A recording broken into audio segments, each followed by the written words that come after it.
আজ 30/5/2024 বৃহস্পতিবার সকাল 10টা থেকে 4টে পর্যন্ত রাজারহাট খড়িবাড়ি রোড কীর্তিপুর 2 পঞ্চায়েত অফিসের বিপরীতে হাড়োয়াখল আলিফ রেস্তোরাঁতে বাংলার নবদিশার উদ্যোগে ও কলকাতা মাড়োয়ারি রিলিফ সোসাইটি হসপিটালের সহযোগিতায় বিনামূল্যে চক্ষু পরীক্ষা, ছানি নির্ণয়, ঔষধ, চশমা প্রদান শিবির অনুষ্ঠিত হয়।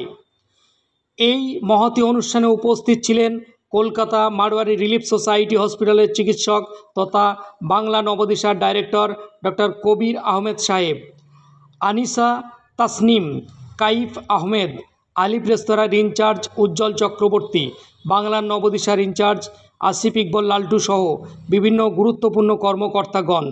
উক্ত শিবিরে 180 জন রোগীর চোখের চিকিৎসা করা হয় এবং 112 জন রোগীর চশমা ও 24 জন রোগীর চোখের ছানি চিহ্নিত করা হয়।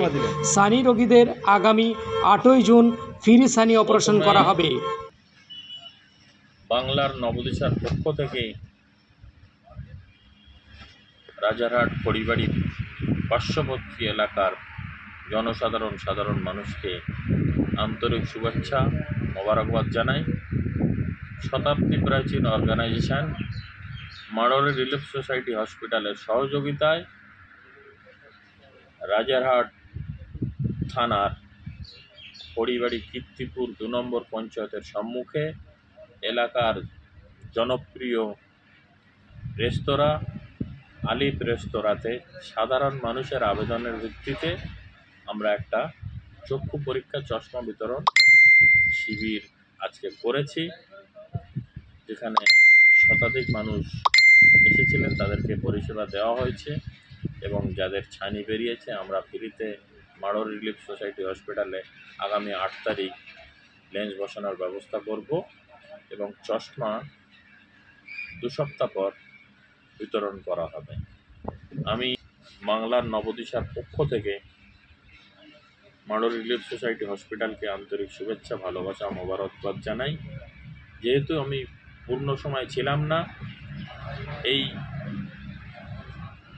আলিফ রেস্তোরাঁর বর্তমান অ্যাডমিনিস্ট্রেটর বিশিষ্ট অবসরপ্রাপ্ত ফৌজি, ওনার কাছে আবেদন করছি আজকে পরিষেবা সম্বন্ধে যদি একটু বিস্তারিত বলেন। আজকে আলিফ রেস্তোরাঁয় যে পরিমাণ লোকের সেবা দেওয়া গেছে খুবই আনন্দের ব্যাপার এবং আমরা খুবই আনন্দিত যে এই সেবাটা দিতে পারায় দরিদ্র লোকের উপকার হয়েছে। কী উপকার উনি তো ডিটেলস টেকনিক্যাল টার্মে বললেন।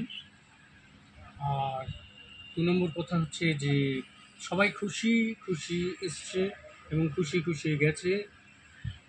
ডক্টর কবির আহমেদ এবং ডক্টর